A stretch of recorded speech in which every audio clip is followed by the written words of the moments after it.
भगवान की, एक आदिनाथ भगवान की, अंतिम सत्संगपति भगवान महावीर स्वामी की, आचार्य श्री कुंद कुंद भगवंत की, आचार्य श्री विमल सागर जी महाराज की, आचार्य गुरुदेव सन्मति सागर जी महाराज की, 3 करोड़ 9 करोड़ मणि राजों की, दशांगिरमणि माता की,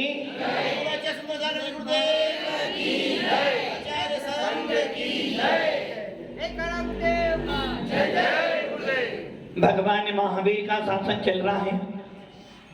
और भगवान महावीर का शासन जब तक कोई नया तीर्थंकर न उत्पन्न हो जाए तब तक भगवान का शासन चलता चला जाएगा। वीतराग शासन मिला है और वीतराग शासन का मूल उद्देश्य, मूल लक्ष्य होता है अपनी आत्मा का कल्याण करना। और उस आत्मा का कल्याण करने के लिए ही हमें ये उदारी शरीर मिला है, ये नर भव मिला है, जिन शासन मिला है, ताकि हम अनादि काल से परिवहन करते करते आ रहे हैं। और यदि इस बार भी मैंने चूक कर दी, यदि इस बार भी मैंने वही काम किए जो मैं अनादि काल से करता हुआ आ रहा हूं, तो ये भव भी मेरा ऐसा ही बीत जाएगा। और जब ये भव बीतने के बाद नया भव मिलेगा, उस भव में कुछ भी नहीं कर पाऊंगा। भगवान महावीर की शासन की विशेषता यही है कि वो आपको वो सारी चीजें बतला रहे हैं जो सारी चीजें आपने अनादि काल से की है। और अब वो कह रहे भैया तूने हर पर्याय में हर काम किया है, तेरे लिए कोई भी काम बाकी नहीं रहा। हर पर्याय में तूने हर प्रकार के काम किए, 5 इंद्रियों का सेवन भी किया, 5 इंद्रियों के विषयों का आनंद भी लिया, और 5 इंद्रियों के में रच पद कर तूने अपने अनंत भाव गवाए। किंतु अब की बार तेरे को जिन शासन मिला है, अब की बार तेरे को जैन शासन मिला है, कम से कम अब तो अपने परिणामों को, अब तो अपने भावों को कुछ जैसे तूने अनंत भव बिताए, कहीं तेरे परिणाम अब फिर खराब न हो जाए और अपने अनंत भवों को बढ़ा ले। इसलिए अब जो तुझे मिला है, अब जो मिला है कभी ना मिलेगा। क्या नहीं मिलेगा? मनुष्य पर्याय द्वारे मिलना किसे नहीं मिलेगी। यदि मनुष्य पर्याय मिली है तो क्या करना, सारे काम अभी पूरे कर लेना। कौन से काम? परिवार का पालन पोषण करना, दुकान चलाना, खाना पीना करना, इसलिए मनुष्य पर्याय मिली है। आज से पहले तो मिली नहीं मनुष्य पर्याय। लोग ये सुनते हैं 84 लाख योनियों में भटकता है, तब कहीं जाकर एक बार मनुष्य पर्याय मिली है। और मनुष्य बने हैं तो किस लिए बने हैं? खाओ पियो। और भगवान महावीर क्या कह रहे हैं कि ये मनुष्य भव तुझे मिला है, मनुष्य भव तुझे पहले भी मिला होगा, मनुष्य भव तुझे पहले भी मिला होगा, पहले भी पंचेंद्रिय बना होगा, कि तुझे जिन साधन तेरे को नहीं मिला। और पहले कभी मिला होगा अनंत भवों में, तो तूने उसका इस्तेमाल नहीं किया। और अब तुझे जैन शासन मिला है, कहीं ऐसा ना हो जाए, आगम शास्त्र कहता है कि नर से नारायण बनना है, नर से नारायण बनकर मोक्ष जाना। कहीं ऐसा ना हो जाए कि ये पंक्ति सार्थक हो जाए, नर त्रियंच सम। कहीं ऐसा ना हो जाए कि मनुष्य भव जिस भाव से परमात्मा बन सकता है, जिस भाव से तू रत्नेत्र की साधना कर सकता है, जिस भाव से तू अपने सारे भावों को क्षय कर कर शुद्ध परिणाम बना सकता है, कहीं ऐसा ना हो जाए कि तेरे सारे भाव इतने खराब हो जाएं कि तुझे अगले भव में कभी भी जैन भव ना मिल पाए। कहीं ऐसा ना हो जाए कि तेरे परिणाम इतने खराब हो जाए, इतने खराब हो जाए कि आगे तुझे मनुष्य पर्याय ना मिल पाए। अति संकलेश भाव ते मरियो घोर शुभ्र सागर में। कहीं ऐसा ना हो जाए कि जैन धर्म तो मिला, वीतराग शासन तो मिला, देव सा गुरु तो मिले, किंतु तूने क्या कर लिया? अति संकलेश परिणाम किए और मर कर नरक निदोष में चला गया। कहीं ऐसा ना हो जाए, अभी जैन धर्म मिला है, आगे तुझे मिल तो जाए, किंतु तू जैन शासन पालन करने के लायक नहीं रह रहे। अभी तेरे पास में अच्छा शरीर है, अच्छी बुद्धि है, निरोगी काया है, कहीं ऐसा ना हो जाए जैन धर्म तो मिला, जैन धर्म तो मिला, किंतु हाथ पैरों में अब पोलिया हो गया। कौन बने? जैन तो बन गए हो, जैन बन गए हो, पोलिया शरीर में हो गया, क्या करोगे बोलो? और आप देखो ना, ऐसे भी जैन बच्चे हैं जो अपने पैरों से चल नहीं पाते हैं। माता पिता सोचते हैं कौन सा मैंने पाप कर्म का बीज बोया जो मेरे यहाँ ऐसा हुआ, और बच्चा सोचता है कि क्या करूं, मेरे कौन से पाप कर्म को थे। तो आचार्य कहते हैं जब तुझे जैन कुल मिला, तूने अपनी योग्यता के अनुसार काम नहीं किया, और अब तुझे वो योग्यता मिली तो है, कुछ करने के लायक नहीं है। इसलिए अपने भावों को संभालो, अपने परिणामों को संभाल कर रखो। कहीं ऐसा ना हो जाए कि जब आयु पूरी होने वाली आए और जब तुम्हें जैन धर्म याद आए तो तुम्हारे परिणाम इतने खराब हो जाए कि कोई तुम्हें नमोकार मंत्र भी सुना रहा तो तुम्हें सुनने की इच्छा, कोई तुम्हें मंदिर ले आने के लिए तैयार, तुम्हें मंदिर जाने की भी इच्छा, और कोई तुम्हें मुनि महाराज दर्शन देने आवे तो मुझे दर्शन, कहीं ऐसे भाव तुम्हारे ना बन जाए। और यदि ऐसे भाव बन गए तो समझ लेना अति संकलेश भाव ते मरियो, घोर शुक्र सागर में पड़ी। वो भगवान महावीर का जीव भील की पर्याय में था, भगराज के पास में गया था, कह रहा था आप सबको दे भी रहे और सबको सब आपसे ले भी रहे हैं, किंतु उस भील के परिणाम कैसे थे? जीवों को, मुनिराज को वो नहीं जानता मुनि कौन होता है, आप जानते हो। वो नहीं जानता कि महाराज क्या होता है, और आप जानते हो कि महाराज क्या होते हैं। वो भील मात्र ये जानता था वन देवता है, और उस वन देवता को जानकर उसने मन में श्रद्धा उत्पन्न कर ली कि सब लोग महाराज से कुछ ना कुछ तो ले रहे हैं, मैं ऐसा अभागा कि मैं महाराज को कुछ दे नहीं सकता। दुनिया के लोग ये तो दे भी रहे हैं, किंतु मैं तो ऐसा अभागा हूं कि कुछ दे नहीं सकता हूं, किंतु इतना अभागा नहीं कि मैं कुछ ले नहीं सकता। आप लोग दे भी सकते हो, और किंतु महाराज हम आपको सब कुछ दे सकते हैं किंतु समय नहीं दे सकते। महाराज हम आपको हर चीज दे सकते हैं किंतु समय, अब वो भील कह रहा है महाराज मेरे पास कुछ भी नहीं है देने के लिए, किंतु मैं आपको अपना समय दे सकता हूँ। मैं अपनी आत्मा, समय मैंने आत्मा में अपनी आत्मा आपको समर्पित करता हूँ। इसलिए आचार्य ओमा स्वामी भगवत ने 5 प्रकार के भाव कहे थे। औपसमिक भाव, छायिक भाव, 6 औपसमी भाव, औदायिक भाव और परिणामिक भाव। ये 5 भाव किसके हैं?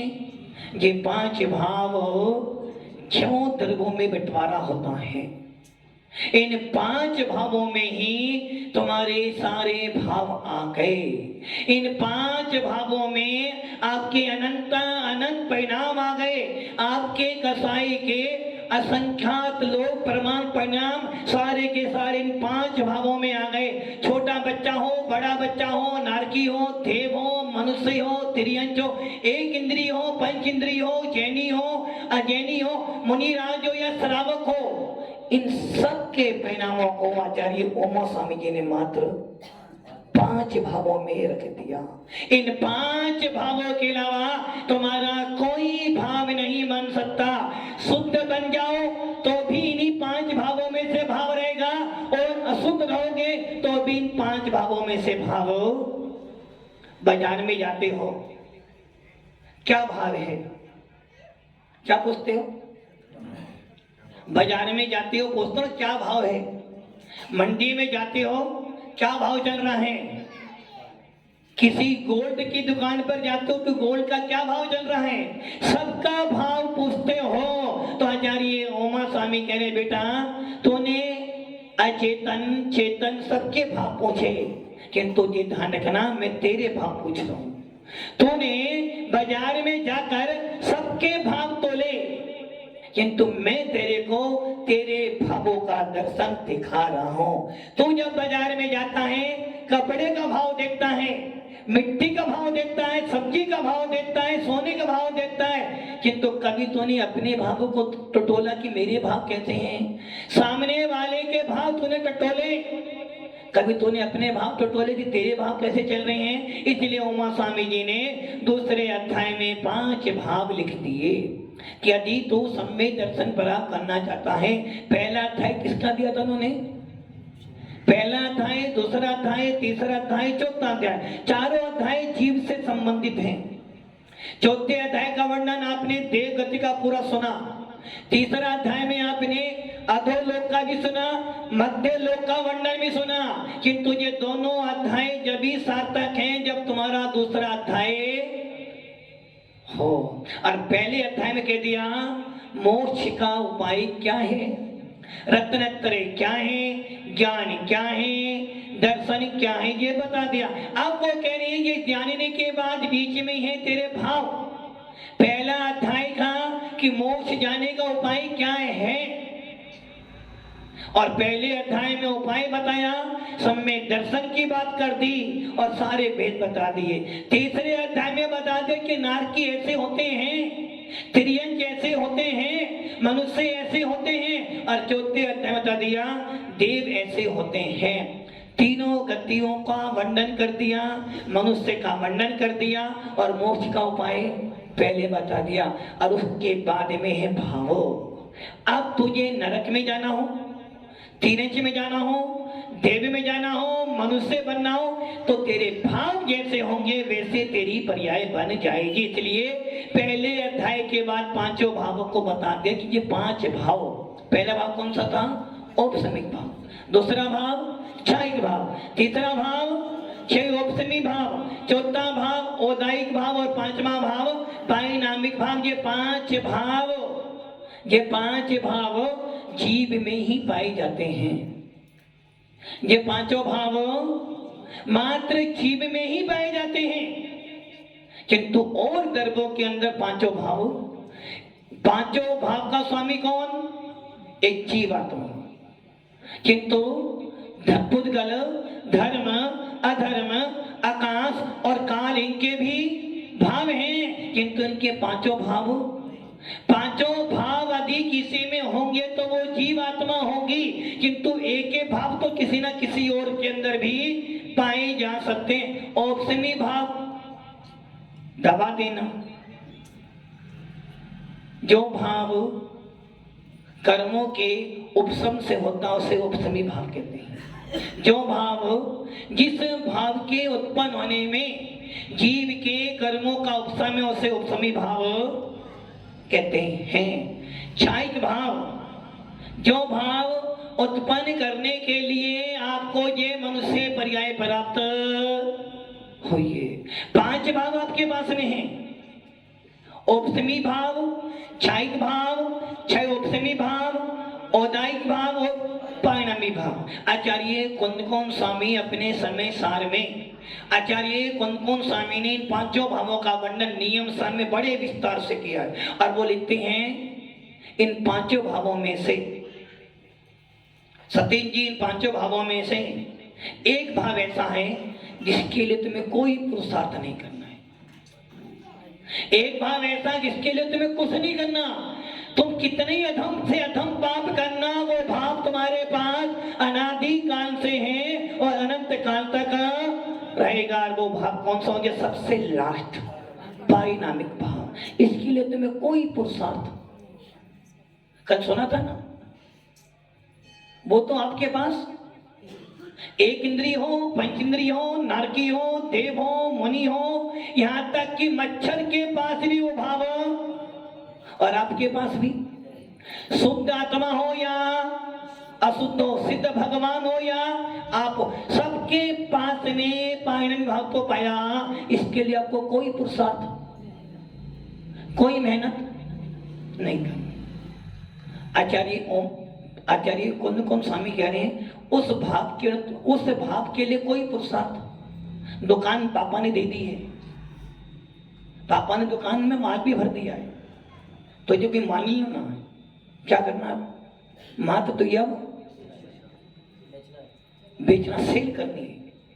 पापा ने दुकान दे दी, वीआईपी, टीवी भी उसके अंदर, खाना भी, ये सब चीजें हैं और माल भी भर दिया है। अब तू ये सोचे कि पापा ही दुकान चला दे और पापा ही ग्राहक ला दे। दुकान तुझे दे दी है, तेरा बंटवारा कर दिया, अब तू संभाल।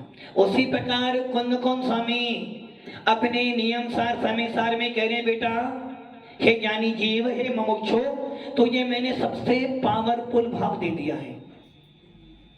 पांचों भावों में सबसे पावरफुल यदि कोई भाव है, परिणामिक भाव। इस भाव से ना बंद होता है और ना ही मोक्ष होता है। ये भाव बंद और मोक्ष से रहित है और इस भाव के बिना कुछ होना भी नहीं है।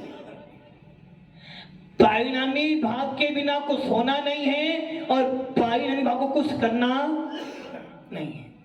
यदि आपको नरक भी जाना है तो उसी भाव के बल पर जाओगे, आपको मोक्ष जाना है तो इसी भाव के बल पर जाओगे। सबसे पावरफुल भाव है। यदि ये भाव है तो तुम जीव हो, ये भाव नहीं है तो तुम जीव। 6 द्रव्यों में ये भाव पाया जाता। परिणामी भाव ऐसा भाव है जो 6 द्रव्यों के अंदर है। पुद्गल में भी है, धर्म में भी है, अधर्म में भी है, काल में भी है, आकाश में भी और जीव में भी है। 6 द्रव्यों में ये भाव है, इसलिए ये भाव पावरफुल है। इस भाव के बिना वस्तु का अस्तित्व आप सबके पास में है। तो आपको इस भाव के लिए किसी भी पर्याय में जाना, आपको कोई पुरुषार्थ नहीं करना इस भाव के लिए। अब बचिए आपके पास 4 भाव। अब आचार्य कुंद कुंद स्वामी कह रहे हैं, उन चारों भावों में से मात्र एक ऐसा भाव है जिसके लिए तुझे पुरुषार्थ करना है। इन 4 भावों में से एक भाव ऐसा है जिसके लिए तुझे मेहनत करनी है और हर पर्याय में नहीं कर सकता। मात्र जब तुझे जैन शासन मिलेगा, वीतराग शासन मिलेगा, जिस समय तेरे को जिन शासन मिल जाए, समझ लेना तो उस भाव को उत्पन्न कर सकता है। बाकी 3 भाव औपसमिक भाव 4 हैं, 4 भाव है ना। पारिणामिक भाव तो छोड़ दो, वो तो आपको हर पर्याय में मिलेगा ही मिलेगा। तुम कुछ काम करो ना करो, पापा ने दुकान तुम्हें तो दे दी। अब तुम पैदा तो घर में हो गए हो, खाना तो पापा खिला देंगे, कपड़े तो मम्मी दे ही देगी, किंतु यदि शादी तेरी हो गई तो मैडम तुझे खाना देने वाली माँ। तू काम कर ना कर, फिर भी तुझे माता पिता खाना देंगे। और यदि तू एक दिन कमा के नहीं लाएगा तो मैडम तेरी सुनने वाली। वैसे ही कुंद कुंद स्वामी कह रहे हैं, 5वां भाव तेरे पास आ गया है।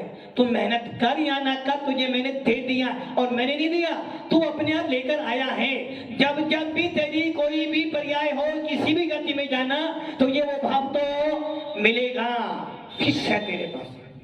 किंतु 4 भाव है तेरे पास, और 4 भावों में से एक भाव ऐसा है जो तुम मात्र जिन शासन के पाने पे प्राप्त कर सकता है। एक भाव वो ऐसा है जो तुम मात्र जिन शासन में उत्पन्न होने के बाद ही उत्पन्न कर सकता है। बाकी 3 भाव तो हर पर्याय में उत्पन्न कर सकता है। आज दिन भर सोचना, 4 भाव हैं, इन चारों भावों में से ऐसा कौन सा भाव है जिसका पुरुषार्थ मुझे करना है। ऐसा कौन सा भाव है जिसके लिए मैं मात्र जैन शासन से उत्पन्न कर सकता हूं, और बाकी 3 भाव कौन से हैं जिसके लिए मैं हर पर्याय में पुरुषार्थ कर चुका हूं। भव्य आत्माओं, 4-5 भाव आपके हैं, और दाई भाव की व्यवस्था क्या हो गई? इस भाव के उत्पन्न करने में कर्मों का उपशम, अर्थात जो भाव आप उदय में नहीं आने दे रहे हो, औपसमिक भाव कर्मों का उपशम, अर्थात परिणाम बन रहे थे, आपने दबा दिया। नंबर 2 क्षयिक भाव, कर्मों का क्षय ही जिसमें निमित्त है। जो भाव कर्मों के क्षय से उत्पन्न होता है वो क्षयिक भाव। क्षय औपसमिक मिला जुला, ना क्षयिक है ना औपसमिक है। जैसे एक गिलास में गंदा पानी भरा हुआ है, तो पानी कैसा है? साफ है, गंदा है? आपने उसमें नमक डाल दिया तो पानी खारा है, कैसा है? मीठा है। उस पानी में नमक भी है, शक्कर भी है, नींबू भी। पानी कैसा है? खट्टा है, मीठा है? खट्टा है, मीठा है, मिश्र है, कोई अलग से नाम नहीं दिया। ना उसे आप क्षयिक कह सकते हो, ना इसको आप औपसमिक कह रहे हो। क्या कह रहे हो? मिश्र है, मिला जुला है, किंतु क्या मिला जुला ये नहीं पता। शिकंजी पी तो रही है, ना वो पानी है, ना वो मीठा है, ना वो मिला जुला है। आपने एक सब्जी को मिलाकर बनाया, 4 सब्जी की एक सब्जी मिलाई, आपने कौन समझ में सब्जी कौन सी खाई आपने? और उसमें टमाटर भी है, लौकी भी, हरी मिर्ची भी है, टिंडा भी, सब मिला, सब्जी कौन सी खाई? एक सब्जी का नाम बताओ कौन सी खाई? बस इसी प्रकार क्षय औपसमिक भाव में उपशम भी है, क्षय भी, किंतु उसे ना उपशम कह सकते हो, ना ही हम उसे क्षयिक कह सकते हैं। तो यदि उसे उपशम क्षयिक बोलेंगे तो उसका अस्तित्व अलग से वो क्षय औपसमिक हो गया। नंबर 4 पे औदायिक भाव, कर्मों का उदय आना, कर्म अपना फल देना, वो कौन सा भाव हो गया? औदायिक भाव। और सबसे लास्ट में है परिणामी भाव, जिस भाव में किसी की जरूरत नहीं है, निरपेक्ष भाव, जो किसी के भी निमित्त से नहीं हो रहा है। निरपेक्ष भाव यदि कोई है तो वो है परिणामिक भाव। और इस भाव के राजा, इस भाव का राजा कौन है? इस भाव का राजा कौन है? कुणाल भैया कौन है? मंडी अभी तो मंडी बैठी है। इस परिणामी भाव का स्वामी कौन है? क्षय द्रव्यों में ये भाव है। जीव, पुद्गल, धर्म, अधर्म, आकाश और काल, क्षयों के अंदर ये भाव विद्यमान है, किंतु पुद्गल के अंदर 2 भाव हैं। पहला भाव परिणामी भाव, दूसरा भाव औदायिक भाव।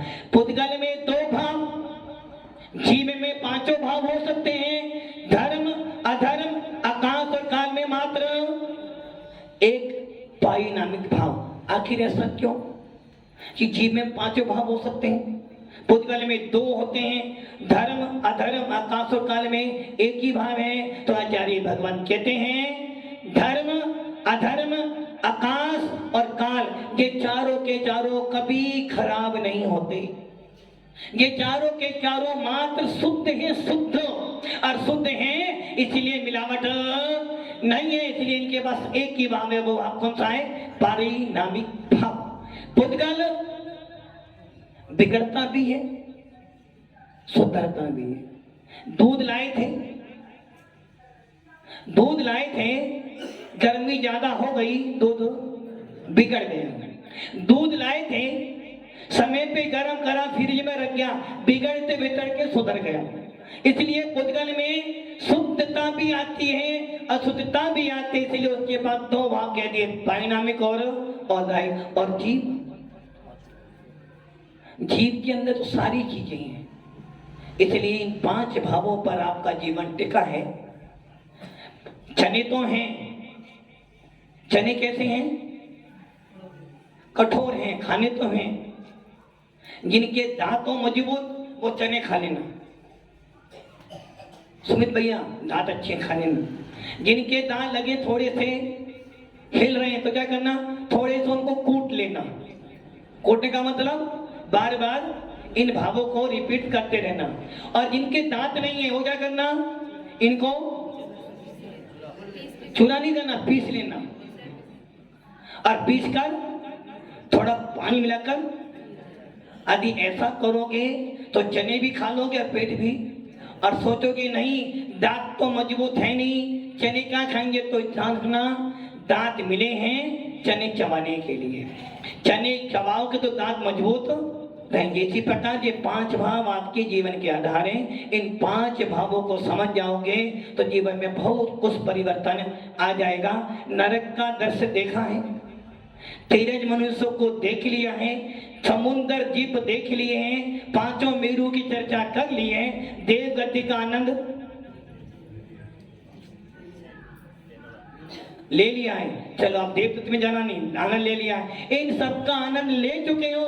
किंतु ये आनंद तभी सार्थक है जब आप इन 5 प्रकार के भावों को बचाने की सामर्थ्य रख लोगे। इसलिए भव्य आत्माओं, भगवान महावीर का वो जीव मुनिराज के पास गया और देखा सबके सब नियम ले रहे हैं, मैं कुछ दे नहीं सकता हूं, इतना भागा हूं, किंतु कुछ ले तो सकता हूं। और जाकर निवेदन कर दिया कि हे भगवान, आप सबको तो नियम दे रहे हो, मुझे भी कोई छोटा मोटा नियम दे दो। महाराज ने पूछ लिया, क्या करते हो बेटा? भगवंत भील हो, बिना मांस खाए मेरा पेट। तो महाराज ने कहती, बेटा यदि मेरे पास आया है कुछ लेना चाहता है तो जो बुरी आदत है वो छोड़ दे, तब तो तुझे समझूंगा कि तू कुछ लेने के लिए आया है। और उस भील ने क्या किया, महाराज के सामने बैठ गया, मध्य मांस मधु का त्याग कर दिया और 12 वर्ष स्वीकार कर लिए। ओम नमः सिद्धिर्भ्यः।